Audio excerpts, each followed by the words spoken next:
شوي قليل. شلونك؟ كيف حالك؟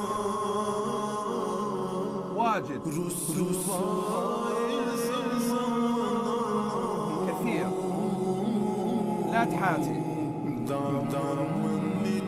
لا تقلق. رايح، ذاهب، لسه ما زلت. يلا هيا قوم أو قوم، انهض.